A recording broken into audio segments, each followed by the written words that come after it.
agora à aplicação deste método a um problema simples, que é o problema do cálculo da raiz cúbica de 2. Propositadamente, escolhi o mesmo problema que no caso do método da bissecção para podermos comparar os dois métodos. Já sabemos que calcular a raiz cúbica de 2 significa resolver a equação x ao cubo menos 2 igual a 0. E, portanto, estamos a trabalhar com a função f de x igual a x ao cubo menos 2, função essa que é duas vezes continuamente diferenciável e a sua primeira derivada é 3x ao quadrado, sendo a segunda derivada 6x. Então, para podermos começar a resolver o problema, basta-nos escolher de novo um intervalo que contenha a raiz cúbica de 2. Neste caso, eu escolhi o intervalo 1/4, entre muitos outros possíveis. Tem a ver apenas com o ponto que eu decidi utilizar para iniciar o processo iterativo, a chamada aproximação inicial. Neste caso, eu escolhi utilizar o ponto 1.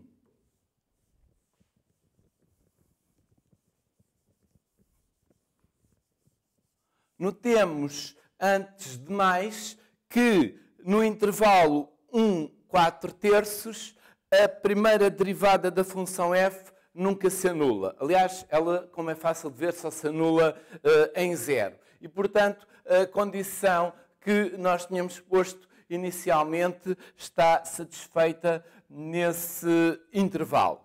Então, se quisermos calcular a primeira iterada, ou seja, efetuar o primeiro passo do método Newton,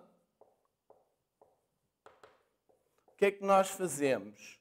Construímos x1 igual a x0 menos f de x0 sobre f' de x0. Já sabemos que a derivada está definida neste intervalo, portanto, a partir daqui é só usar a calculadora e vamos obter como primeira aproximação o número 4/3, que é exatamente o outro extremo do intervalo AB. Foi essa, aliás, a razão da escolha deste intervalo. O passo seguinte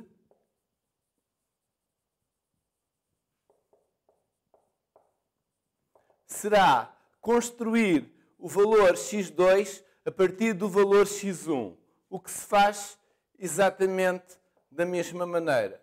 x2 será x1 menos f de x1 sobre f' de x1. Só que neste caso os cálculos são um pouco mais complicados. Eu a partir daqui vou dar os resultados com 5 casas decimais. E, portanto, com 5 casas decimais, o segundo passo fica 1,26389 e para terminar vou dar ainda mais um passo do método Newton. O terceiro passo que nos leva ao ponto x3 e que se obtém exatamente da mesma maneira.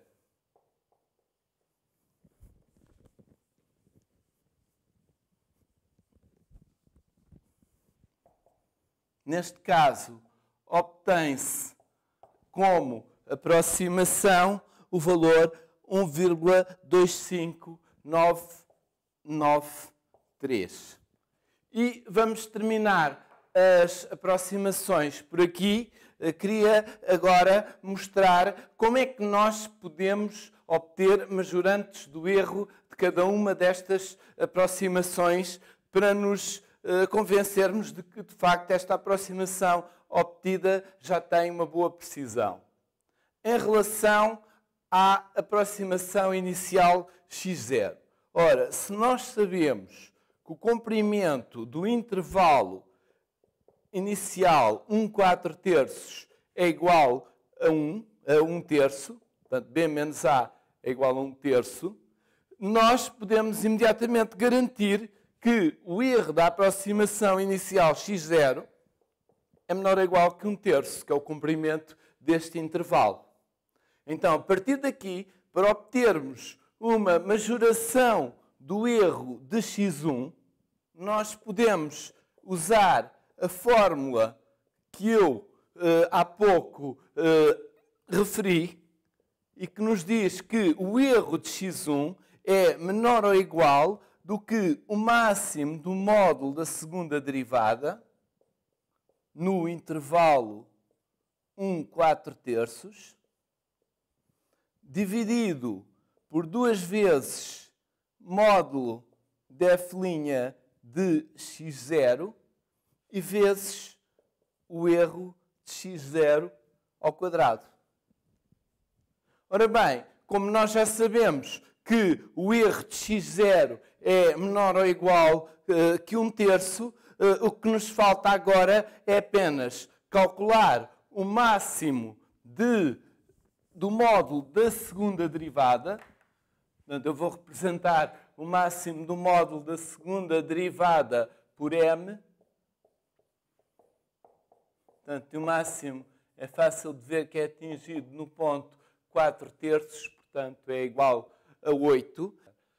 Para majorar o erro absoluto da aproximação x1, eu vou utilizar a fórmula que já deduzimos. Então, este erro será menor ou igual que o máximo m sobre 2f' de 1 vezes a majoração do erro de x0 ao quadrado. A majoração do erro de x0 já tínhamos visto que era 1 terço, portanto, obtemos para majorante do erro de x1 0,14815. No que diz respeito à aproximação x2, para majorar o seu erro absoluto, voltamos a aplicar a mesma fórmula. Neste caso, o máximo da segunda derivada já está calculado, é 8. Dividimos por 2 vezes f' de x1 e multiplicamos pelo erro de x1 ao quadrado, erro esse que nós já sabemos que pode ser majorado por 0,14815. E, neste caso, obtemos para majorante do erro de x2 0,01646. Finalmente, para majorar o erro da aproximação x3, nós utilizamos mais uma vez a mesma fórmula. Neste caso, o erro de x2 é substituído pelo seu majorante, que é 0,01646, e substituindo esse valor aqui substituindo o valor da derivada de f no ponto x2, obtemos finalmente o majorante do erro absoluto de x3, que é este valor, 0,0023. Estes 3 primeiros passos que acabamos de efetuar já nos dão uma ideia da rapidez com que converge o método de Newton. Ele tem, por exemplo, uma grande vantagem em relação ao método da bissecção de que falámos no módulo anterior. Enquanto que no método da bissecção, ao fim de 3 iterações, nós tínhamos um erro da ordem das centésimas, aqui com o mesmo número de iterações já temos um erro da ordem das décimas milésimas. No entanto, convém também dizer que tudo tem um preço. E se o método de Newton tem uma grande vantagem em relação ao método da bissecção no que diz respeito à rapidez com que converge, ele também tem algumas desvantagens. A primeira é que, para podermos utilizar o método Newton, além de calcular a função f, nós temos também que saber calcular a sua derivada, o que, em alguns exemplos, pode não ser possível ou ser demasiado dispendioso em termos de cálculo. Por outro lado, como eu também já tive a ocasião de referir, no caso do método de Newton, nós não temos a garantia que para qualquer aproximação inicial x0 dentro do intervalo AB, o método vá convergir para a solução que nós procuramos. Enquanto que no método da bissecção existe essa garantia. No método de Newton, para podermos garantir convergência, teríamos que ir verificar outras propriedades da função f, o que também tem o seu custo em termos de cálculo.